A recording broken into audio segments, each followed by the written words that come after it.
नमस्कार, आदाब। मैं सदर सैफी और आप देख रहे हैं सैफी 24 न्यूज का हमारा ये खास बुलेटिन। आइए देखते हैं देश व प्रदेश से जुड़ी कुछ खास खबरें। उत्तर प्रदेश की पीलीभीत लोकसभा सीट से सांसद वरुण गांधी पिछले काफी समय से अपनी ही बीजेपी पर हमलावर हैं। वह बीजेपी सरकार को कई मामलों को लेकर घेरते हुए नजर आए हैं। हालांकि पिछले एक महीने में शांत रहे वरुण गांधी फिर से एक्टिव हुए हैं। पीलीभीत पहुंचे बीजेपी सांसद वरुण गांधी ने संविदा कर्मियों को और आम इंसान के अधिकारों को लेकर सरकार से उनका हक दिलाने की मांग की है। बीजेपी सांसद वरुण गांधी ने कहा कि 4 साल का था जब पीलीभीत अपनी मां के साथ आया था। वहीं पीलीभीत से मेरा खून का रिश्ता है और आप सब मेरा परिवार का हिस्सा है। वहीं सांसद वरुण गांधी ने अपने एक दिवसीय दौरे पर अपने संसदीय क्षेत्र पीलीभीत पहुंचे थे। इस दौरान बीजेपी सांसद वरुण गांधी ने बीसलपुर क्षेत्र के बमरौली गांव में जनसभा को संबोधित करते हुए जन समस्याओं का निस्तारण करते हुए सरकार से संविदा कर्मियों व आम इंसान के हक को लेकर उनका अधिकार दिलाने जाने की बात कही है। इसके साथ ही वरुण गांधी ने अपने संबोधन के दौरान भगवान राम को याद करते हुए भावुकता से अपने बचपन से पीलीभीत का रिश्ता जुड़ा बताते हुए कहा कि इस पीलीभीत से मेरा खून का रिश्ता है और इस पीलीभीत का खून मेरी रगों में है, इसलिए आप सबका मेरे ऊपर हक है और अधिकार है। मुझे अपनी हर समस्या हर पल बताती रही है, जिसके लिए मैं हमेशा खड़ा हूँ। वरुण गांधी ने कहा कि जब मैं यहाँ पहली बार आया था तब 4 साल का था, कुछ महीने बाद 43 साल का हो जाऊंगा। मेरा पूरा जीवन आपके सामने बीत गया है। जब मैं पहली बार अपनी माँ के लिए यहाँ वोट मांगने आया था तो 18-19 साल का था। आज उस समय को 25 साल होने वाले हैं और आज मेरी 7-8 साल की बेटी भी है। मैं 2 दिन पहले अपनी किताब छपी है, उसके प्रमोशन के लिए चेन्नई गया हुआ था। जहां भी रहता हूं वहां भी अपने परिवार की तारीफ करता हूं। वरुण गांधी ने कहा कि जब तक मेरी मां और मैं हूं तब तक याद रखना कि आपकी आवाज उठाने के लिए, आपकी लड़ाई लड़ने के लिए कोई ना कोई खड़ा है। मैं आपके परिवार का सदस्य हूं। आप कभी भी वरुण गांधी को याद करके हक से मांग सकते हैं। बाकी नेताओं से आपको मांगने की जरूरत नहीं पड़ेगी। वही सांसद ने कहा कि इस देश में न केवल बड़े धन्य व्यक्ति का हक है बल्कि आम आदमी का भी अधिकार है। इस देश पर बड़े धन्य लोगों का होना नहीं चाहिए। उन्होंने कहा कि हमारे देश को खिलाने का काम किसान करता है, हमारे देश को बनाने का काम मजदूर करता है, वही भविष्य को नौजवान निर्धारित करता है। हमारे देश के आर्थिक रीढ़ हड्डी मध्यम वर्गीय लोग हैं। आज लोग उन सब लोगों का अधिकार का ग्राफ सिकुड़ गया है। ये समय इस बात को समझाने का नहीं कि देश आगे मुद्दे क्या लेगा। आज देश में 80% किसान अपनी फसलों मिलों में पहुंचा चुका है, लेकिन अभी तक निर्धारित रेट नहीं मिला है। अब तक किसानों को भुगतान नहीं मिला है। वहीं पीलीभीत का 80% किसान कर्ज में डूबा हुआ है। बीजेपी सांसद ने कहा कि कोविड के समय में आशा आंगनवाड़ी कार्यकर्ताओं ने बहुत मेहनत की। आज उनके परिवार बुरी हालत में है। अभी लखनऊ में शिक्षा मित्र ठंड में ठुठ रहे थे। क्या वो हमारे भाई नहीं हैं?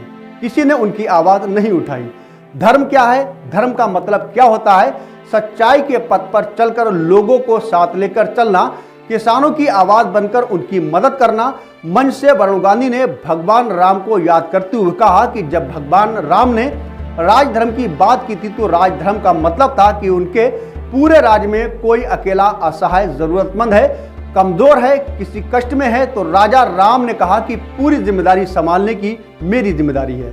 आज मैं आपको ये कहने के लिए आया हूं कि मैं कोई भगवान या राजा नहीं हूं, एक साधारण इंसान हूं और पीलीभीत की जनता की हर जिम्मेदारी मेरी बनती है। मैं हमेशा आपके साथ, आपके हर सुख दुख में साथ खड़ा रहूंगा। 100 करोड़ और 1000 करोड़ के बीच में, और सारे देश का किसान, नौजवान, छोटा व्यापारी, मजदूर और मध्यम वर्गीय व्यक्ति 9% में सारे लोग आते हैं। मतलब 99% हिंदुस्तान को 9% लोड मिलता है। ये सरकारी आंकड़ा है, मेरा आंकड़ा नहीं। गरीबों को बोला जाता है, किसानों और नौजवान को बोला जाता है, मध्यम वर्गीय लोगों को बोला जाता है जो एजुकेशन लोन और हेल्थ लोन देने जाते हैं। क्या बोला जाता है? कि आप लोन पूरा नहीं करते इसलिए आपको लोन नहीं दिया जाता। यही बोला जाता है ना कि आप लोग वापस लोन नहीं करते। सच्चाई क्या है? मैं सरकारी आंकड़े की बात कर रहा हूं, ये मेरी अभिव्यक्ति नहीं है। सरकारी आंकड़ा इस बार के सदन में क्या आया कि पिछले 5 वर्षों में संपूर्ण हिंदुस्तान, ये बात बहुत ध्यान से सुनिए, संपूर्ण हिंदुस्तान के किसान, मध्यम वर्गीय, गरीब ने कितना पैसे का लोन पे डिफॉल्ट किया? 70,000 करोड़ पे डिफॉल्ट हुआ 5 साल में संपूर्ण देशवासियों। और जो 10 सबसे बड़े उद्योगपति हैं, उन्होंने कितना लोन पे डिफॉल्ट किया? 2,70,000 करोड़।